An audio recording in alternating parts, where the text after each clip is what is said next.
thank you all for coming. I am thrilled to be back here and actually a chance to meet and talk to one of my true heroes. I've got an extensive library of healthy nutrition lifestyle books in my Indian Wells office. Most of them are pretty thick hardcovers, but this little guy I probably pull out and recommend it to people more than any other, because it is really the breakthrough book on the science of the circadian code. And you violate your own circadian code at your peril.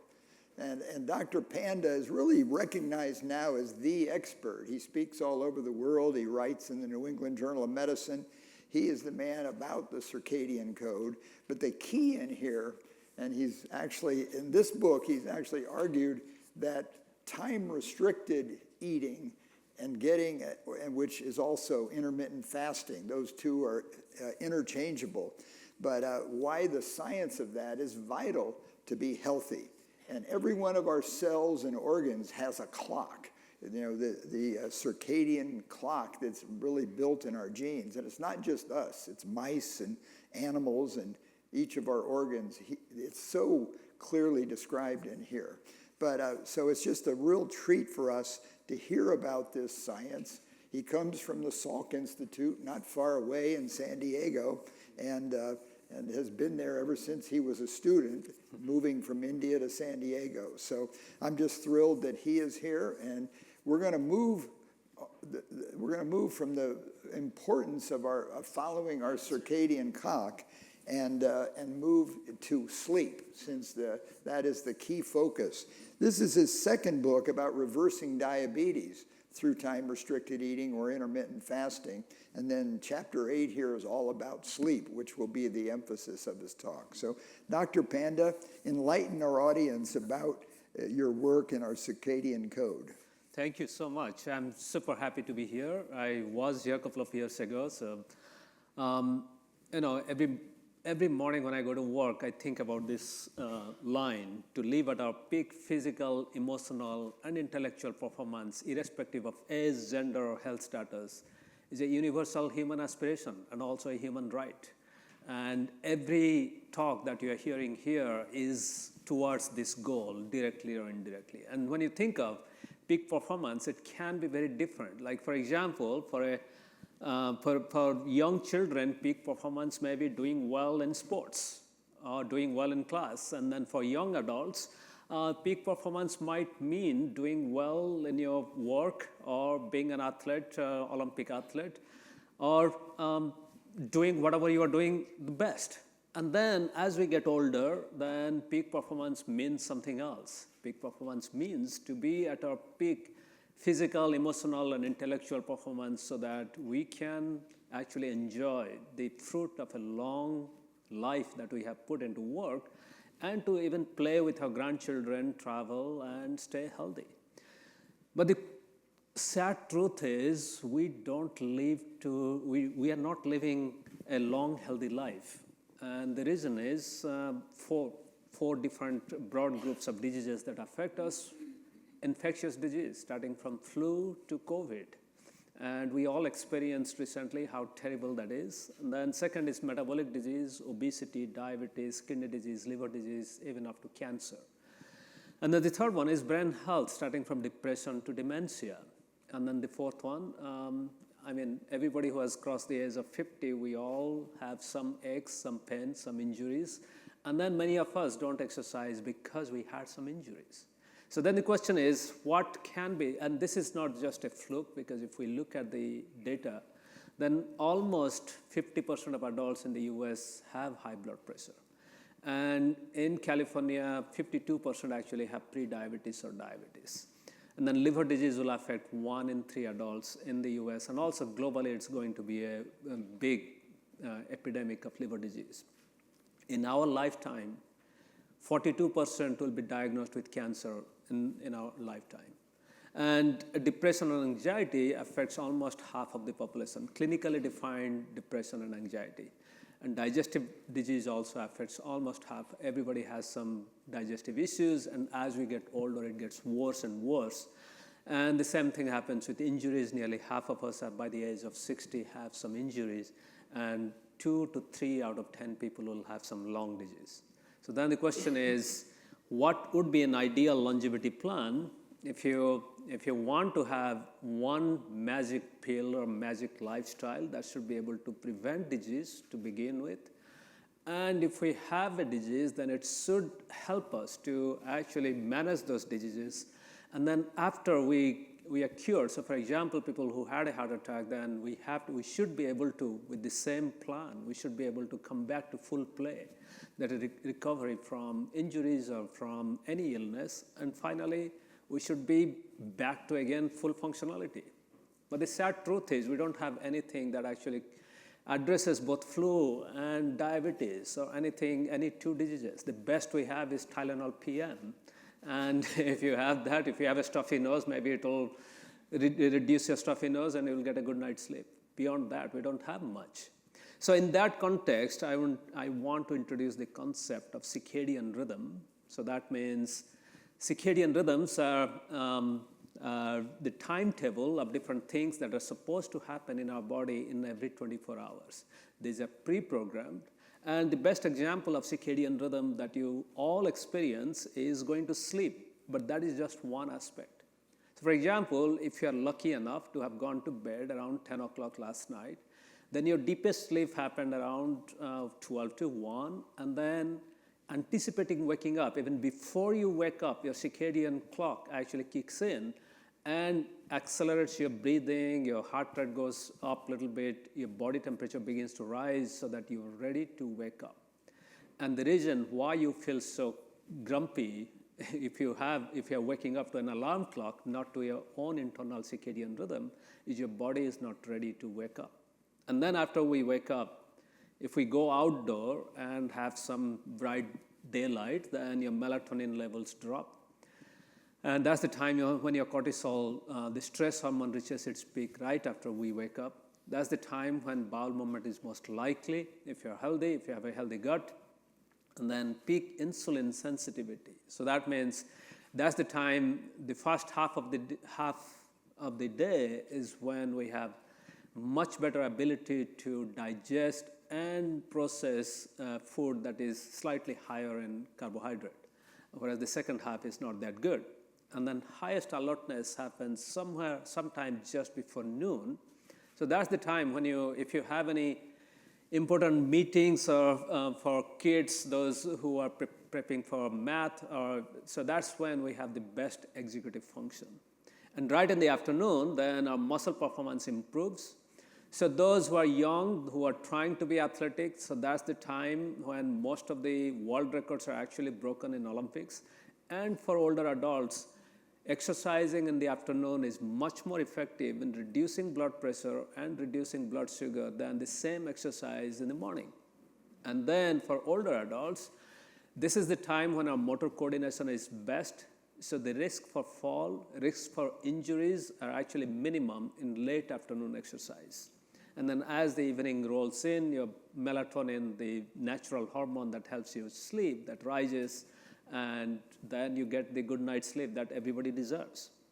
So this is just the tip of the iceberg of all the rhythms that happen in our body. And because, as mentioned, almost every organ, every cell, every part of our body has its own clock, and all of these have to work together to have these rhythms. So when you think of a healthy life, the best marker, the best way to understand that you have a healthy life is when all these things happen at the right time. You can fall asleep, you can wake up, you feel more fresh, and then in the afternoon you feel like going outdoor and exercising, etc. So now, what is the science behind it?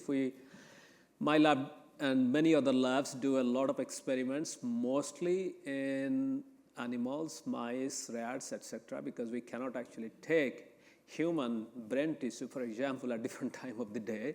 And we do a lot of molecular analysis, but at the end of the day, what we find is nearly every function of our cell, every function of our body is regulated to some extent by circadian rhythm. So that also means that we know that disruption of any of these is the root cause of a disease. And most of the medications that we take, 85% of medications that we take, target one or more of these processes that go disrupted. So that also means that taking the medication, for every medication, there must be an optimum time, so that if you take the medication at that time, then your chance for recovery and treatment is much better. And in fact, there is now a rich literature on how certain, not all, certain chemo for breast cancer are much more effective if those are delivered in the morning, and other chemos are much more effective in the afternoon. Even for open heart surgeries done in the afternoon are much more effective in reducing future risk for heart disease than the same surgeries done in the same hospital by the same surgical team in the morning. And this has been now replicated. So I can go on, but there is now this rich area called chronomedicine that essentially looks at what time we should be taking our drugs. So just imagine, nobody will take melatonin in the morning because you want to sleep at night. Similarly, our heart rate and blood pressure goes down at night. That's the natural way. So that's why blood pressure medications taken at bedtime seems to be beneficial than the same blood pressure medications taken in the morning. Of course, there are some caveats because some blood pressure medications have long half-life. Those can be taken at any time. So then the bottom line is, if we have optimum circadian rhythm, then it can boost our immune function, so we can reduce the risk for infectious disease, and people may be more resilient against catching a cold, flu, and also they may be more resilient so that if they get an infection, they can get better, much better.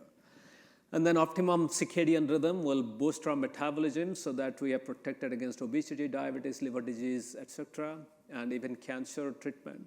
And then having an optimum circadian rhythm also, or sleep-wake cycle, and having exposure to daylight during the daytime will also improve our brain health so that we are more resilient against, for example, postpartum depression or general depression, or in older age, maybe dementia and forgetfulness. And circadian rhythm also helps repair function so that when we have a broken bone or a broken muscle or a muscle tear, then having a strong circadian rhythm actually helps us recover faster, and there are some new science behind it. So then the question is, well, I talked a lot, but how do we figure out how to keep a strong circadian rhythm? So I'll begin with 6 simple rules. The rule number 1 is actually your day begins the time you went to bed previous night. So that's why try to maintain a consistent bedtime and go to bed and then stay in bed for at least 8 hours. So staying in bed for 8 hours will give you at least 7 hours of restorative sleep. And the first half of that sleep, you'll have a spike in growth hormone that helps you actually repair all the damages that happen in the day. So for example, every day we damage nearly 7%, 1 in 15 cells in our gut lining, and that has to be repaired every night. And during this restorative sleep, one function of the growth hormone is to work with the gut to repair that gut lining. And if it's not repaired, then you have leaky gut and you have autoimmune disease and other stuff, that bad things can happen. Similarly, during sleep, we also repair our memory function, we restore our memory, and many things actually go much better in the brain. And in fact, when you don't sleep enough, then the next morning, our brain cannot process things properly. And in a typical day, we make a lot of decisions. Even for food, we make nearly 250 different decisions about what to eat, what combination to eat, how much to eat, when to stop eating, with whom to eat, and when to snack and other stuff. So when we don't sleep enough, then that decision function for the rest of the day gets disrupted. Then after waking up is a critical time, because after we wake up, our night hormones are going down, our day hormones are rising. That's when our melatonin is still high and our cortisol is peaking. And so that's why I said this is changing of the guards, and this is not the right time to eat anything that has calories. So that's why we suggest that to avoid food for at least 1 hour after waking up. And then after an hour, so that the people ask me, so what do we do during that hour? Well, that's the time to go outdoor. Maybe if you have a pet, take care of it and go for a walk. Or it takes an hour to brush your teeth and get ready for the day. And then you can start eating, and then just like going to bed at a specific time or being consistent for your bedtime is important. Similarly, being consistent for the first calorie of the day. People call it breakfast, but it doesn't have to be the morning meal. You can break your fast anytime after 1 hour of waking up. And then try to be consistent for that breakfast time, and then try to eat everything within 8, 9, 10, or maximum 12 hours. So that means if you're starting to eat at 8 o'clock in the morning, then your dinner should be done, ideally, by 6 p.m. and not beyond, say, 8 or 9.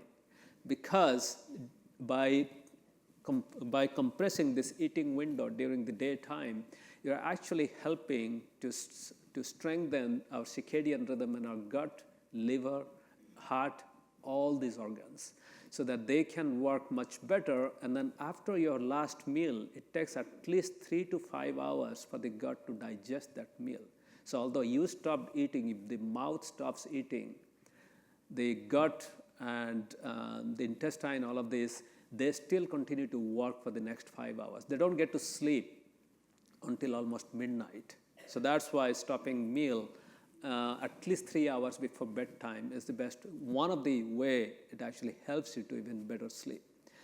And then 3 hours before bedtime, you should stop. There should be no meal, as I mentioned. And then that's also the time when we should dim down our light, because having bright light suppresses our natural melatonin so that we cannot sleep better.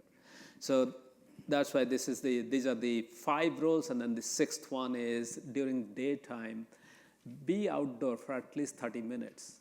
Because although this light is enough for us to see, this is not enough to resynchronize our circadian rhythm to increase alertness. And for our circadian rhythm to be strong, we need at least 1,000 lux of light for an hour. And if you really want to reduce depression and other stuff, then you need 5,000 to 10,000 lux. And let's talk about this number. Right now in this room, even where I am sitting with all this light, I get maximum 500 lux of light. And if you just go outdoor, just open that door, stand under the shade outdoor, you get 10,000 lux of light. So that means you don't have to be sitting under the sun. Even in a cloudy day, being outdoor gives you that much light to improve alertness, reduce depression, synchronize circadian rhythm. Then the question is, well, if we do all 6 or all 5, then what happens? And in fact, I would say that you might ask, well, almost everybody is doing this. Actually, that's not true. So for example, nearly 1 in 4 adults in the US does not get even 6 hours of sleep. So that's a lot of people, because that's almost 80 million people are getting less than 6 hours of sleep. After waking up, what we find is nearly 60% of people eat or drink something that has calorie within an hour of waking up, because we have been tracking 20,000 people randomly, so we see that. And during daytime, less than 7% of people actually eat and drink all their food within 10 hours or less. Only 7%. And in fact, nearly half of us eat or drink all of our food within 14 hours or longer. So that means as long as our eyes are open, our mouth is open. And then if we look at the number of steps, the average number of steps an US adult takes is 3,000 steps in a day. So, and if you're actually walking for 30 minutes and all your other activities, that should be around 7,000 steps. So even if you look at your watch, smartwatch, if you get 7,000 steps, then that's pretty good. So the bottom line is, although we think that we are doing all these things right, most of us are actually having difficulty. Even myself, when I started looking at my own data, I realized that I was not doing many things right. And there are now over 300 studies showing that if we have strong circadian rhythm, it will reduce our sleep disorders and also improve alertness, manage our body weight, reduce the risk of many of the diseases from diabetes to cancer. And there are at least 150 clinical trials going on around the world on this topic right now. For example, recently we finished a study showing that where we found that just eating all your food within 10 hours, which we call time-restricted eating, and many people call it intermittent fasting. We don't want to use the word fast because many people don't like to fast. But if you tell them, you can eat everything within 10 hours, they will say, yes, I can do it. But when you do it, what we found is people's blood sugar is much better controlled. So at nighttime, the blood sugar should go down and stay down, and that happens when people do this 10 hours eating and 14 hours fasting. And nighttime blood sugar reduction is very important even for sleep and brain health, because as we are learning now, dementia is now termed as type 3 diabetes, because blood sugar or insulin resistance in the brain leads to forgetfulness and dementia. So in this study that has now been replicated in Europe, China, and many other countries, eating within 8 to 10 hours seems to improve the health of people who already have diabetes, and those even taking many diabetes medication, not all.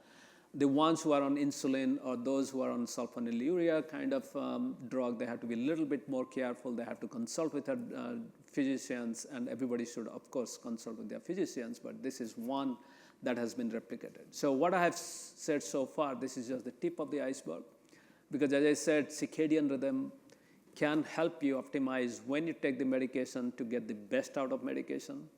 And chemo and cancer treatment, that also is slowly seeing the effect of circadian rhythm. Even those who are taking immunotherapy for the cancer treatment, there also people are finding that taking the immunotherapy in the morning is much more effective than the same immunotherapy in the afternoon. Those studies are coming up. And for heart disease and surgeries, I mentioned a few things. And even those who are getting vaccinated, for example, if you're taking a vaccine for flu or any other thing, having slept for at least 1 week normally before the vaccine and then taking the vaccine in the morning is much more effective than taking the vaccine in the afternoon or taking the vaccine after 1 night of bad sleep. So this is, again, large studies involving millions of people worldwide, showing that almost for all vaccination, having good night's sleep for a week before and taking the vaccine in the morning seems to be much more effective. It's not only that's the thing, as we rebuild our indoor environment, we have sensors, we have lighting, and even we'll have AI pilots, co-pilots, and then our smartphone.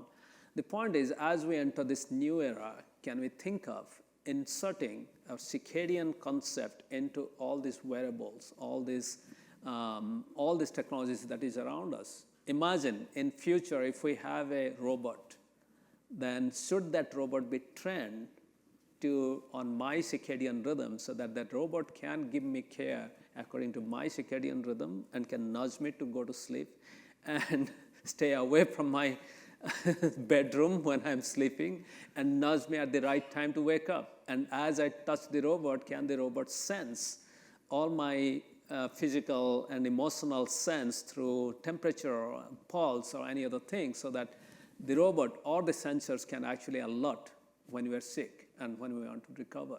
So the potentials are limitless, and this is a very new field of study that has huge potential, and that's why this field has been recognized with a Nobel Prize in 2017. 3 leaders in this field who started the field a long time ago was recognized for the Nobel Prize, and now we are seeing a huge expansion of this field for prevention, care, and also recovery from disease.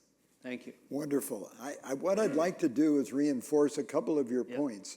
You make the point very strongly that sleep is not just a time of inactive rest. It's a time of restore and repair. And I think the idea, because it's happening here at the Writers' Festival, at the end of the day, there's all kind of, stuff on the floor, cups and everything else.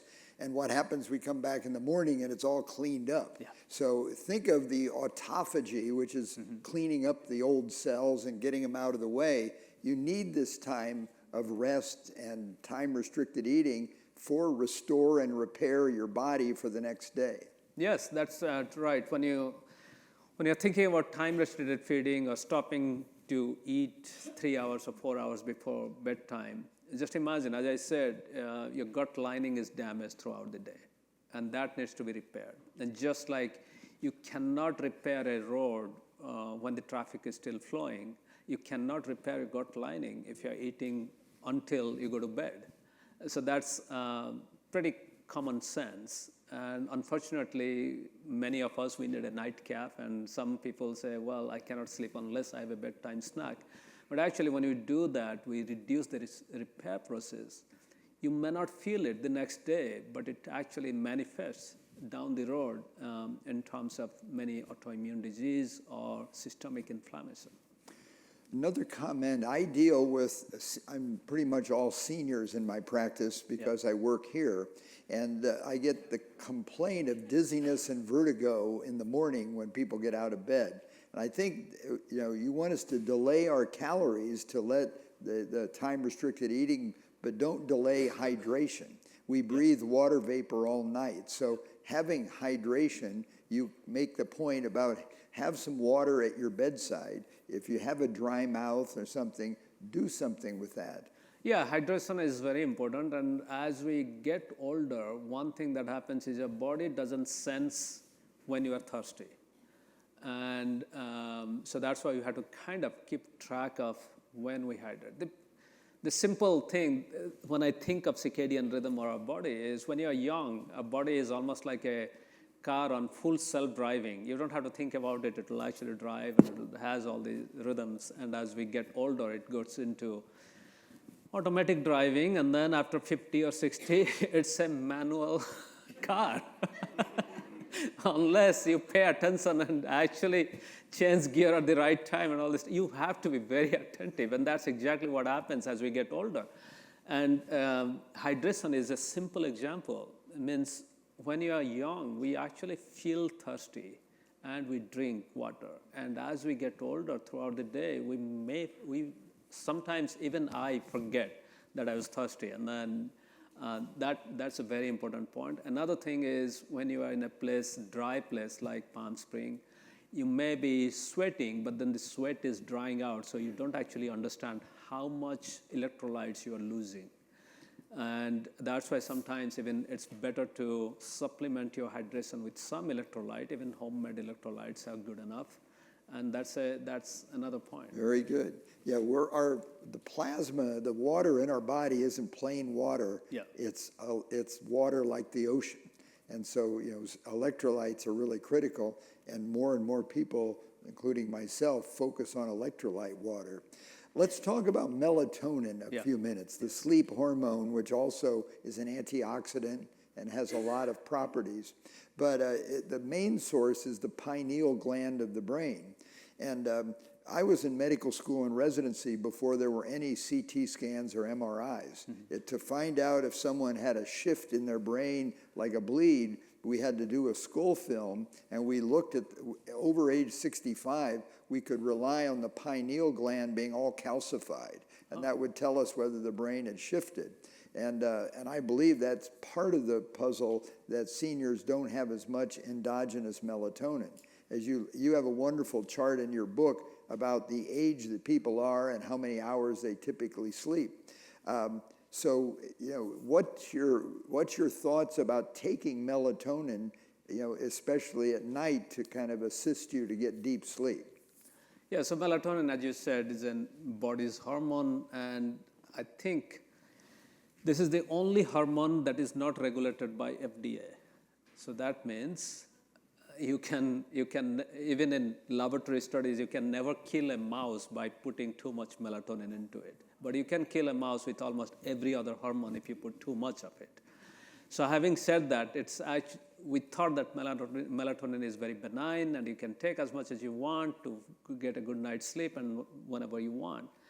But what we are learning over the last few years is melatonin, just like it makes your brain to fall asleep by relaxing your body, it also makes your pancreas to fall asleep. So that means 2 to 3 hours, we typically start to produce melatonin 2 to 3 hours before our habitual bedtime. So that means if you go to bed around 10 o'clock at night, then your melatonin production begins to rise at 7 o'clock.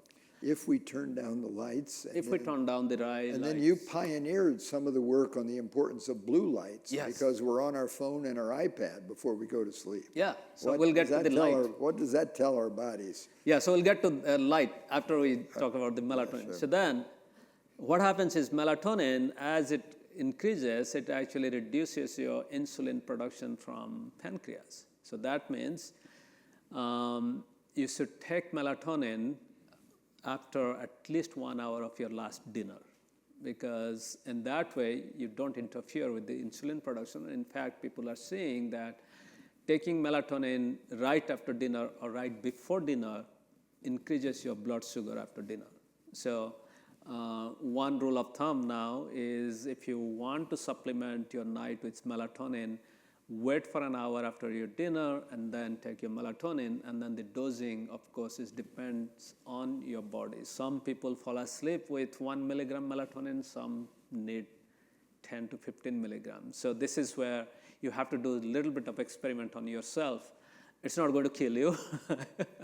But recently, you can mostly buy 5 milligram melatonin and try to break that to 1 milligram and then try and then see where your dosing is. The point is, you should not feel too groggy in the morning if you have the right dose. If you take too much, then you feel too sleepy until noon, and if you took the right dose, then you should sleep 7 to 8 hours and wake up perfectly fine.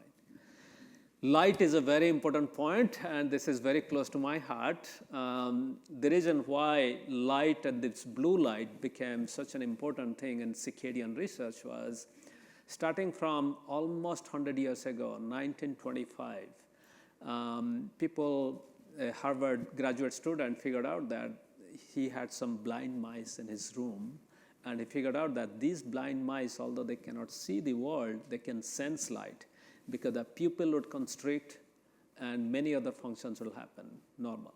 And over the since 1925 till 2000, people also figured out that many blind people, not all blind people, many blind people, they cannot see. Many blind animals cannot see, but they can sense light. They can synchronize their circadian clock when they go to new time zone. Light can suppress their melatonin. Light improves their alertness. All this stuff happened without seeing. So then in 2001, my lab and 2 other labs discovered this light sensor called melanopsin. It's a mouthful. The reason why it's called melanopsin, mela means skin, and opsin is the light sensor. It's the same light sensor that makes frogs change their skin color.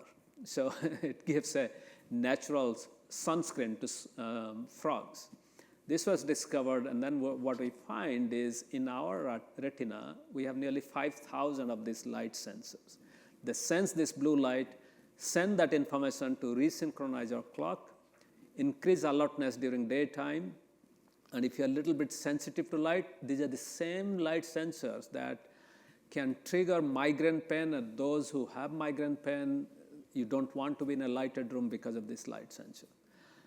And this has become more and more important because daylight is the richest source of blue light. And all this light here do not give us enough blue light.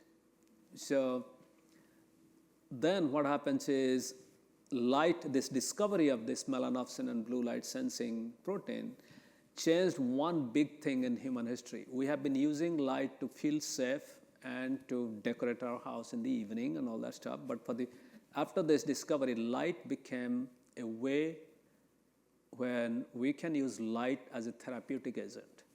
Can we change the wavelength of light? Can we manage how much light we get to improve health? And I'll give you very simple examples which are very impactful. 1 in 10 babies born in this country are born premature. And those babies are put into neonatal ICU or NICU. And in NICU, the standard practice, even in ICU, is to keep the lights on 24/7 because the nurses have to see, the doctors have to see. And after this discovery of melanopsin, there is a study done in Mexico City where they did a very simple experiment. They just dimmed down the light to 20 lux during night time. 20 lux is the light that you see under your chair. That's the amount of light will be 20 lux. Dim, but you can still see. And then another group of preemies were given this continuous light. And what was profound was the premature babies who got bright light, dim light, they were released from hospital 13 days earlier, 2 weeks earlier than the other group. Just imagine, there is no drug, there is no other care that can accelerate growth in premature babies so that they can get out of hospital for two weeks earlier. In the US, 280,000 babies are born premature. So that means if we just put light-dark regimen in neonatal ICU, we can save billions of dollars, and also we can make many families happier that their babies are coming home earlier. Next, imagine in almost all ICUs, the lights are continuously on. And in fact, 1 in 3 ICU patients actually gets delirium. And now there is new lighting in many European countries. Actually, I was visiting one in Copenhagen. And that's where they started lighting in cardiac ICU, where the light actually goes up during daytime and is synchronized to the outside world. So at nighttime, the lighting becomes more dimmer and also more orangey, so there is no blue light. And now they're trying to figure out whether it will improve, whether it will reduce this delirium and improve recovery. So lighting is truly becoming a therapeutic agent. In fact, in the International Space Station now there is circadian lighting. And this is one area where we need innovation because it's not easy to make light that mimics daylight. The standard light bulbs cannot do it, and the lighting that is installed in some of the ICUs in Europe, those takes tens of thousands of dollars because you need special LEDs.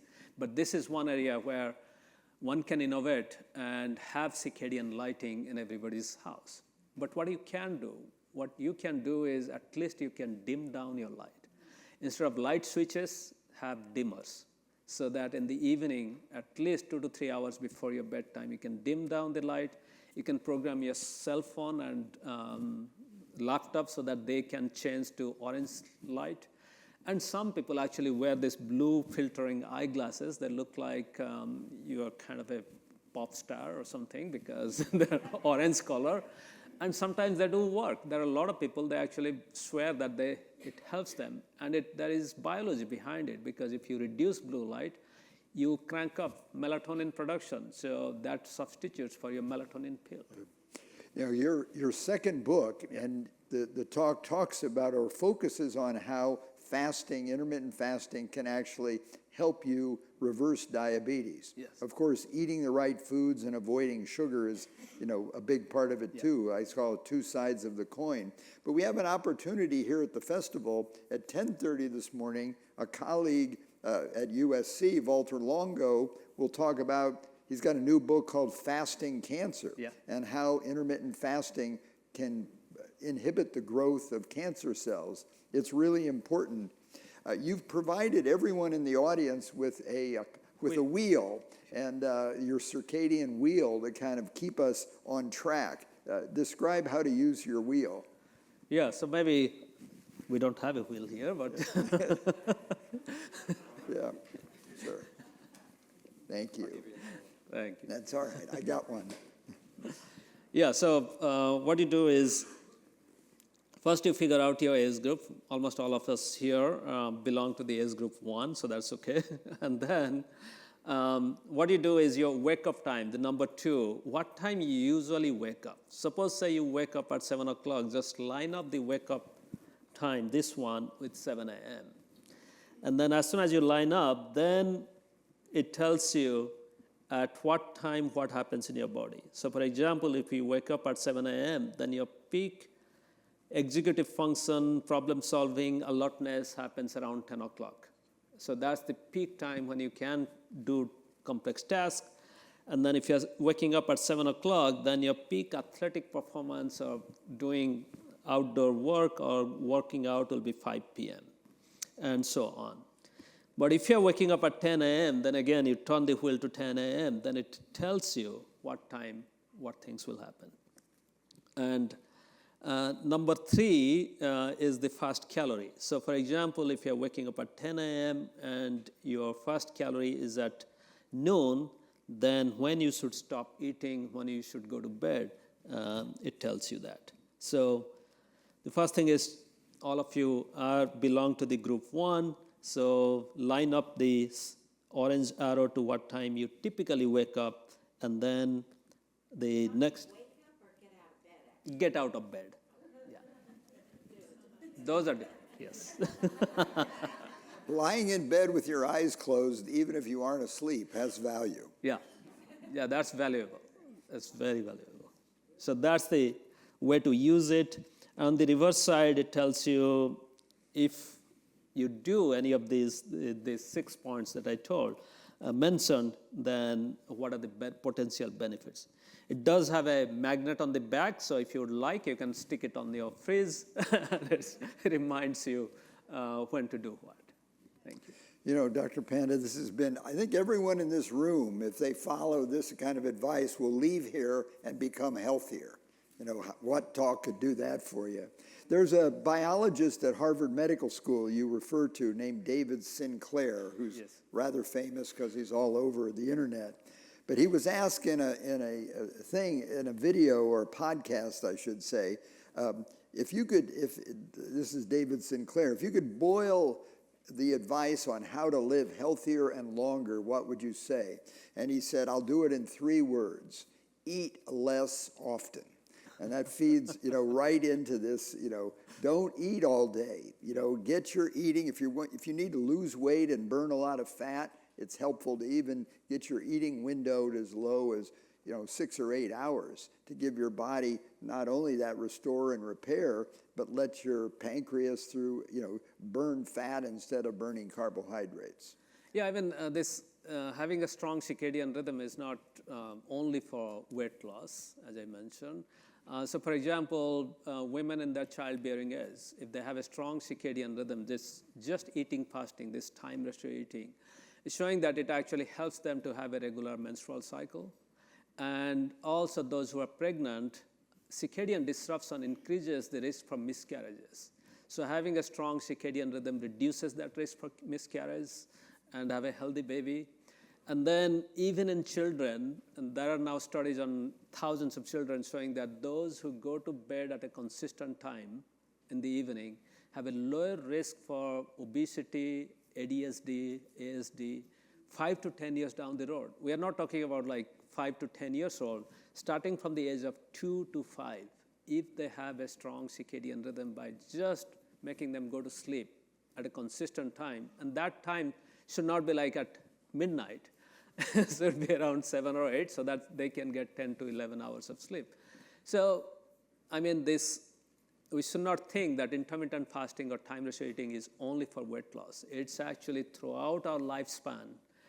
Just like brushing your teeth from 1-year-old to 100-year-old helps to maintain good oral hygiene. Similarly, I think that anyone from 5-year-old to 100-year-old can eat all your food within 12 hours, and then just like flossing is another dental hygiene, once in a while you can reduce the eating to 10 hours or 8 hours to help you even live longer, healthier.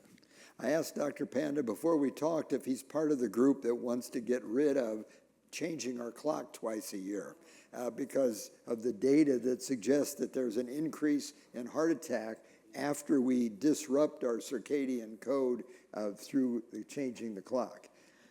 Yes, there are actually, that's one of the things that the day after the daylight saving time kicks in, there is more accidents because the teenagers who are just learning to drive, they get into accidents. And also there is increase in heart attack because that's when, even in a non-time shifted day, in a regular day, the highest number of heart attack actually happens 1 hour before our habitual bedtime to 8 or 9 a.m.